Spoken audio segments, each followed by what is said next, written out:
বন্ধুরা, আমি যেহেতু বিভিন্ন ধর্মের ছাত্র, বিভিন্ন ধর্ম নিয়ে আলোচনা করি। আজকে যে ধর্মটা নিয়ে আলোচনা করব, এই ধর্মের নাম হচ্ছে ওশেনিয়ান ধর্মবিশ্বাস। ওশেনিয়ান। তো যেহেতু অসংখ্য ধর্মে আমি আলোচনা করি, অসংখ্য ধর্মগুলো মুখস্থ করে বা সাজিয়ে গুছিয়ে বলাটা বেশ কষ্টসাধ্য ব্যাপার। এই জন্য আমি একটু দেখে দেখে আপনাদেরকে পড়ে শোনাবো। পরে শব্দ জড়তা আসতে পারে, আমার মুখের জড়তা আসতে পারে। এই বিষয়গুলো একটু ক্ষমা সুন্দর দৃষ্টি দেখবেন আর কি। চলুন শুরু করি। প্রশান্ত মহাসাগরের উত্তর দিকে হাওয়াই দ্বীপ থেকে শুরু করে প্রশান্ত মহাসাগরের উত্তর দিকের হাওয়াই দ্বীপ থেকে শুরু করে পূর্ব দিকে নিউজিল্যান্ড এবং পূর্ব ভারতীয় দ্বীপপুঞ্জর ত্রিকোণার ভৌগোলিক অবস্থানকে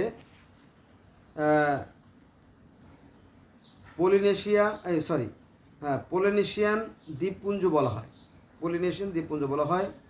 পলিনেশিয়ান শব্দটি গ্রিক পলি অর্থাৎ অনেক এবং নাইসো অর্থাৎ দ্বীপ শব্দ থেকে এসেছে, অসংখ্য দ্বীপের দেশ আর কি থেকে উৎপত্তি হয়েছে আর কি।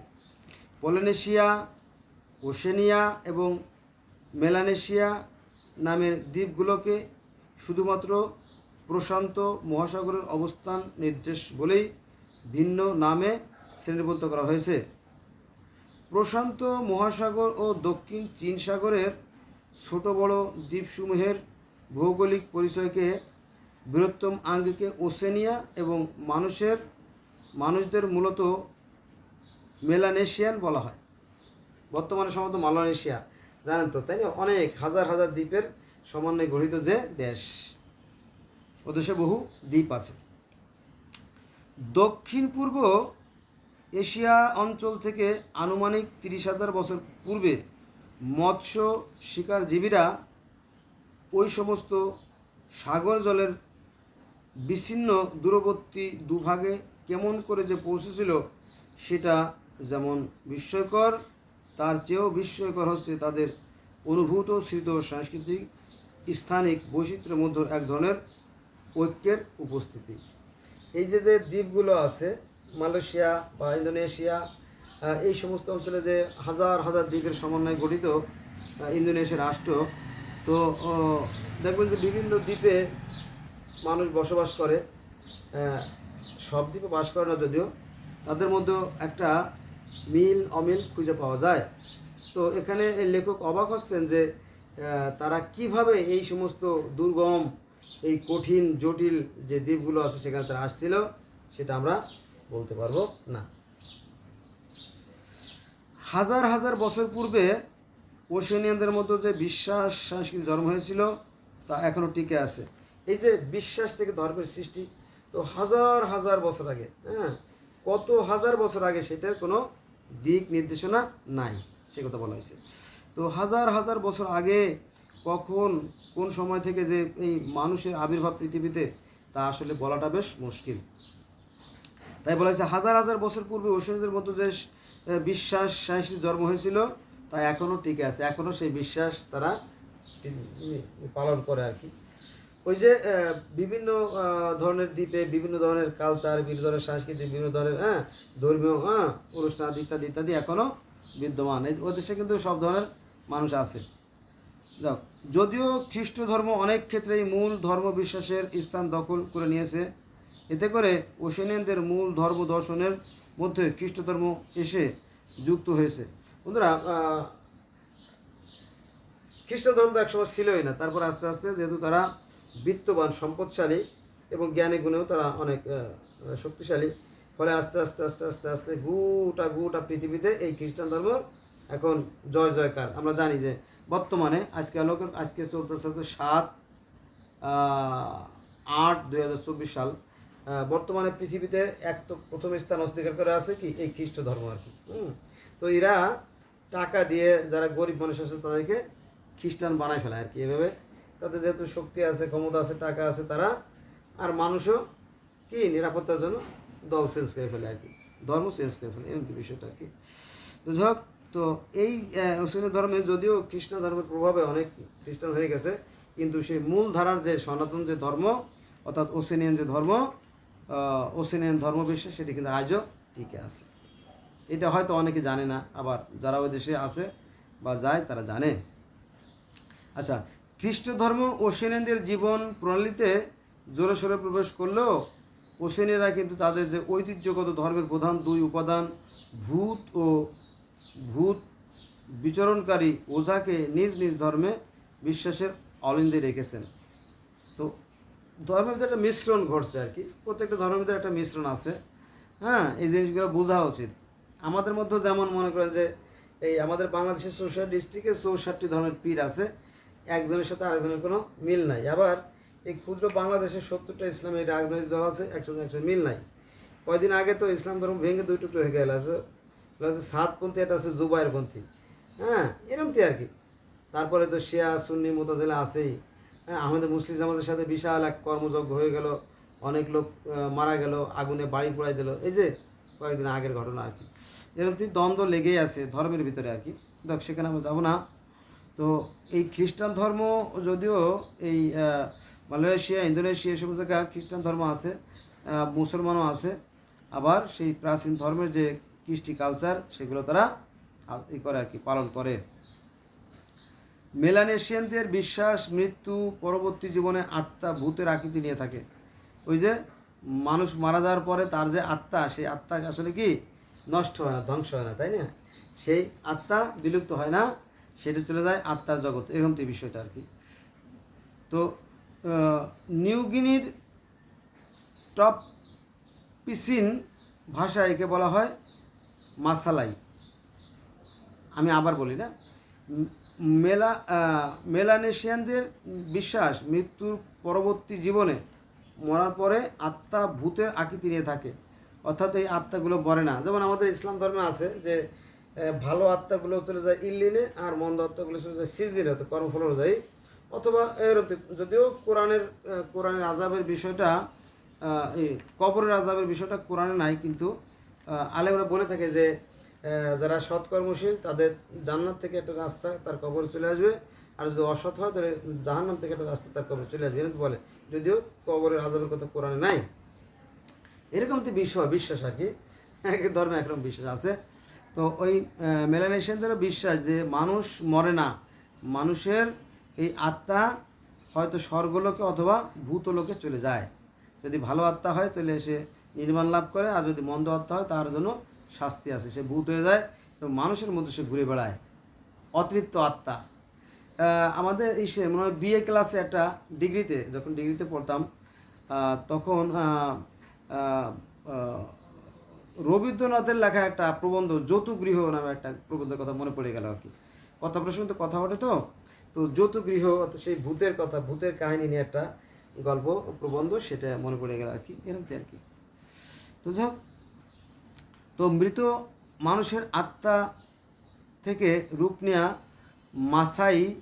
মাসালাই সমাজে বসবাসরত জীবিত মানুষের ন্যায় ভূতের জীবন পেয়ে প্রায়শই জীবিত মানুষের মধ্যে অনুপ্রবেশ করে এবং জীবিতদের কার্যকলাপে অহেতুক হস্তক্ষেপ করে।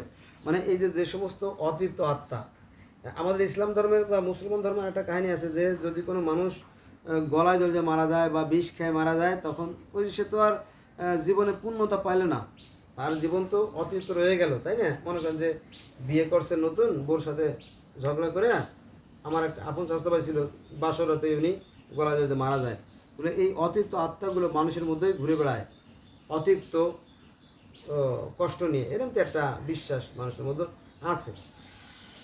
তো এখানেও সেই একই কথা বলা হয়েছে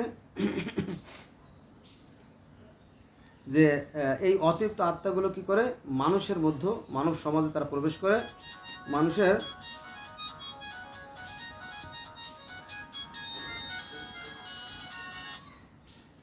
আসসালামু আলাইকুম। হ্যাঁ আঙ্কেল, ওই যে এত সকালে ফোন দিয়েছিলাম যে আমাদের যে আন্ডারগ্রাউন্ডে শুধু কারেন্ট আছে, আর বাকি কোথাও কারেন্ট নাই, কোনো একটা সমস্যা হয়েছে, বুঝছেন? আচ্ছা আচ্ছা বাবা, আচ্ছা আচ্ছা, থ্যাংক ইউ থ্যাংক ইউ।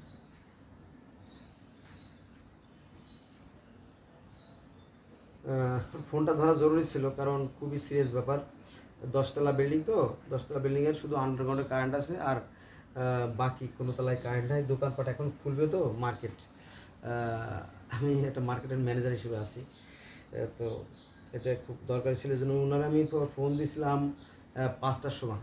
5টার সময় ফোন দিছি, 7টার সময় ফোন দিছি, 8টার সময় ফোন দিচ্ছি, ফোন দিছি, উনি ফোন ব্যাক করলো আর কি। Sorry for that. তো যেটা বলছিলাম যে মেলানেশিয়ানদের বিশ্বাস মৃত্যুর পরবর্তী জীবনে আত্মা ভূতের আকৃতি নিয়ে থাকে, মানে আত্মাগুলো ভীত হয়ে যায়। আত্মার কাহিনী কিন্তু আত্মার কাহিনী পৃথিবীর বিভিন্ন ধর্মে আছে, যেমন সনাতন ধর্মে আত্মার কথা বলা আছে, পবিত্র কোরআনে শরীফে আত্মার কথা বলা আছে। আত্মার কথা এরকম বলা আছে যে হে মোহাম্মদ, আত্মা সম্পর্কে খুব কম জ্ঞানী আমি দিছি, ধারণা দিছি। এই আত্মা আছে আল্লাহর বা সৃষ্টিকর্তার নির্দেশ মাত্র, এরকম কোরআনে আছে আর কি। তো এই আত্মার কথা প্রায় প্রতিটা ধর্মে আছে, এই ধর্মেও সেই আত্মার কথা বলা আছে। দেখ, তো মেলানেশিয়ানদের বিশ্বাস মৃত্যুর পরবর্তী জীবনে আত্মা ভূতের আকৃতি নিয়ে থাকে। নিউগিনির টকপিসিন ভাষায়, ওখানে একটা টকপিসিন ভাষা আছে। তো ভাষায় একে বলা হয় মাসাইলা, অর্থাৎ মৃত মানুষের আত্মা থেকে রূপ নেওয়া মাসাইলা সমাজে বসবাসরত মানুষের জীবনের ন্যায় ভূতের জীবন পেয়ে প্রায়শই মানুষের মধ্যে প্রবেশ করে। আমাদের সমাজে যেমন ভূত, প্রেত, দৈত্য, দানব, জিন, পরি এরকম একটা বিশ্বাস আছে না, যে জিনেরা মানুষের ক্ষতি করে, হ্যাঁ, জিনে ধরে, ভূতে ধরে, মাইটে জিনে ধরে, এরকম অনেক ধরনের কাহিনী আমাদের সমাজে আছে। এবং ধর্মগুরুরা বিভিন্ন তেল পোড়া, পানি পোড়া, শস্য পোড়া দিয়ে ভূত তাড়ায়, জানেন তো, প্রায় জেনের বাচ্চারা অনেক সময় ধরা খায়, মায়ের খায় র্যাবের হাতে। অনেকটা ধোঁকাবাজি, যদিও কিন্তু সাধারণ মানুষের বোঝে না। তো এই ধরনের কাহিনী এখানেও আছে। মেলানেশিয়ানরা ওই সকল ভূতদের সম্মোহনী শক্তির দ্বারা পৃথক করে আত্মাসমূহের জীবিতকালের উদ্দেশ্যের অপূর্ণতা জেনে নিয়ে প্রত্যেকের জন্য মুক্তির ব্যবস্থা করে নানা প্রকার ধর্ম কিচ্ছ সম্পূর্ণের মাধ্যমে। কিচ্ছের মধ্যে মূল লক্ষ্য ও বিশ্বাস রয়েছে একটি নদী ও পর্বতশৃঙ্গ। নদীটি হচ্ছে নিউগিনির মুবি নদী, এবং পর্বত বা পাহাড় হচ্ছে ওই দেশের সিম্বু পাহাড়। ওশেনিয়ানরা বিশ্বাস করে যে মৃত্যুর পর মানুষের আত্মা মুবির জলে ক্রমশ উত্তর থেকে গড়িয়ে দক্ষিণে আসতে থাকে এবং নানা প্রকার কষ্টের মধ্য দিয়ে সর্বদক্ষিণের সফেদ বালুকাময় স্থানের পর্যন্ত খাদ্য ও উপভোগ্য সামগ্রীর সমাহারে বসবাস করতে থাকে। মরার পরে যে একটা জগৎ আছে বন্ধুরা, এই যে আমি যে বিভিন্ন ধর্মের যে স্বর্গের কথা বলি, যে পৃথিবীর প্রত্যেক ধর্মের স্বর্গ আছে, নরক আছে, তো অনেকটা যে যেগুলো পরিপূর্ণ আত্মা, তৃপ্ত আত্মা, তারা একটা সুখময় জীবনযাপন করে। আর একটা এবং সেখানে খাওয়া দাওয়া, যেমন আমরা স্বর্গে গেলে বা জান্নাতে গেলে সেখানে মান্না সালুয়া, তারপরে পাখির মাংস, আবার তারপরে আপনার ঝুলন্ত বাগানের যে ফল ফলাদি, আমরা শুধু এখানে বলবো যে আয়, তখন টুক করে ফলগুলো আমাদের মুখের মধ্যে ঢুকে পড়বে আর আমরা গিলে ফেলবো। কিন্তু জান্নাতে পায়খানা হবে না, শুধুমাত্র জান্নাতি খাওয়ার পরে ডুকুর কালবে, আর ডুকুর কালে সমস্ত হজম হয়ে যাবে। খুব ইন্টারেস্টিং, তাই না? এরকম বিষয়গুলো আছে। তো এখানেও সেই একই কথা বলা আছে যে ওশেনিয়ানরা বিশ্বাস করে যে মৃত্যুর পর মানুষের যে আত্মা মুভির জলে ক্রমশ উত্তর থেকে দক্ষিণে গড়িয়ে আসতে থাকে এবং নানা প্রকার কষ্টের মধ্য দিয়ে সর্বদক্ষিণের সফেদ বালুকাময় স্থানে পর্যন্ত খাদ্য ও উপভোগ সামগ্রীর সমাহারে বসবাস করতে থাকে। তো মেলানেশিয়ানরা তাদের আদি ধর্মকৃত প্রকাশ্য যৌন সম্পর্কে অনুমোদন দিয়ে থাকে, যা পরিবর্তিত ধর্ম ব্যবস্থাকেও এখনও রয়ে গেছে আর কি। মানে এই যে যৌন যে বিষয়টা, যৌন যে সেক্স যে বিষয়টা, এটা ওখানে উন্মুক্ত আর কি। এটা যেহেতু বহু প্রাচীনকাল থেকেই ছিল, এখনও সেটা প্রভাব রয়ে গেছে আর কি। যা পরিবর্তিত ধর্ম ব্যবস্থাকে এখনও রয়ে গেছে। তো মেলানেশিয়ানদের আদি ধর্ম সংস্কৃতিতে মৃত্যু, ভূত এবং পরিপূর্ণ সেবার মাধ্যমে মৃত্যু আত্মাদের পুনরায় ভোগ বিলাসের আত্মার রূপ পাওয়ার বিষয়টি পূর্ণরূপে বিশ্বাস করা হয়। এই যে মৃত্যুর পরে, মানে আবার শুনেন, যে মেলানেশিয়ানদের আদি ধর্ম সংস্কৃতিতে মৃত্যুর পরে যেগুলো ভালো আত্মা তারা তো সুখময় জীবনযাপন করে, আর যেগুলো অতৃপ্ত আত্মা সেগুলো কি ভূত হয়ে যায়, অদৃশ্য, এগুলো অদৃশ্য জগতের কথা বলা হচ্ছে আর কি। সেবার মাধ্যমে, পরিপূর্ণ সেবার মাধ্যমে মৃত্যু আত্মাদের পুনরায় ভোগ বিলাসীয় আত্মার রূপ পাওয়া বিষয়টি পূর্ণরূপে বিশ্বাস করা হয়। যেটা আমি এটা বলার আগে বললাম যে স্বর্গের কথা, তাই না, যে স্বর্গের খুব সুখময় জীবনযাপন, সেখানে ভোগ বিলাসের কাহিনী পৃথিবীর শত শত হাজার হাজার ধর্মে আছে যদি আপনি দেখতেন।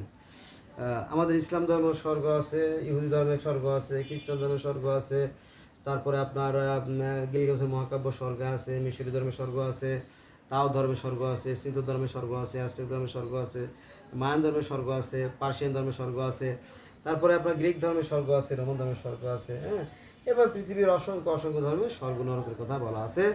এটা আর কি, আত্মা আর মৃত্যু নাই, আত্মা মৃত্যু নাই এটি বলা আছে আর কি। তো বন্ধুরা, তোরা আজকে এই বন্ধু রইল, আমরা আজকে আলোচনা করলাম ওশেনিয়ান ধর্ম। সবাই ভালো থাকবেন।